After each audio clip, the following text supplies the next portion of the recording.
po. Bumati na kayo? Good evening, guys. Good evening po sa lahat. Magandang gabi. Yes. Okay. So, sa cast. Bibigyan ng pagkakataon na may baguhin sa bus. Siyempre, yung mga pagkakataon na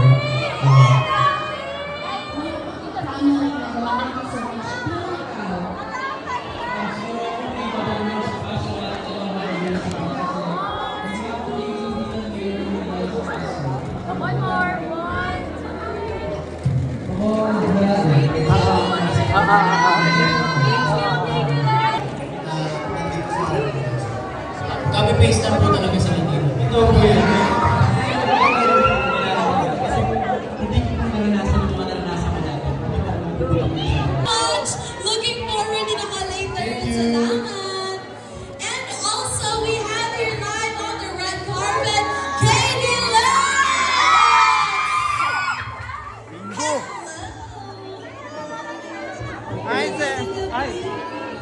Ba't nandito ka? Ano ba niya? Alaga ko si ano? Sino? Francet. Hello, Katie. Hello, Alexa. Batiin nyo na ating mga pamilya. Hello po, mga kapamilya. Hello po. Pause po si Alexa ngayon eh. So, sorry. Di po siya makakapagsalita masyado. It's okay. I understand. Ipahinga talaga ang boses. Andito naman si KB. Yeah, Yes. I'll speak on behalf of us. Aww. So, what are you guys looking forward later? Kasi, yung Seth kasi is from 2009 and si Francet is from 2024. What do you think will be the ending? Siguro, di ko alam, pero feeling ko medyo melancholic or bittersweet yung ending. Oo. Yung parang, ano, masaya siya, nakakakilig, pero may konting may pagkaganyan. Hindi sila something.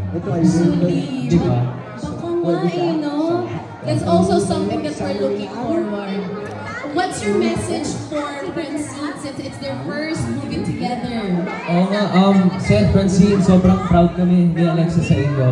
And we're very excited to see the both of you. And sigurado na kayong dalawa ay napakahusay dito. And kasi alam naman namin na kayong dalawa, very good actress, very good actor. So, yes, yeah, good luck.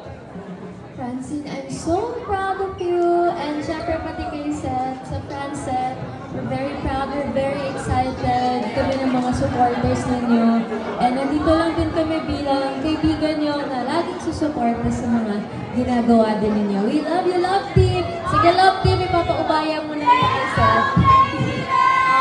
No problem, anytime. Thank you, you're very supportive. And thank you, Alexa. Kahit wala kang boses, thank you so much talaga.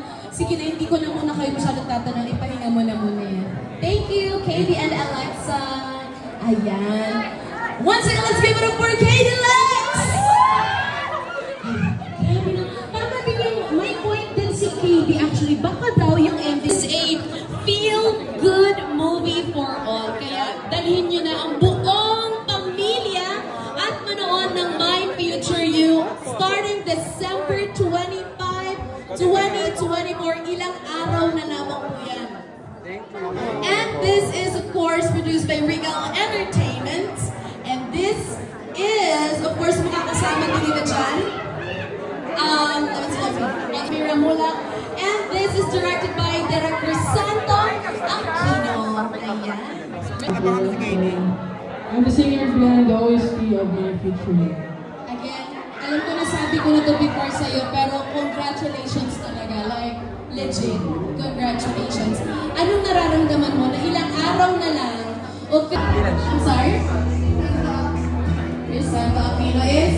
Ano ang kita? Guys, so may magandang bata. Somewhat competitive.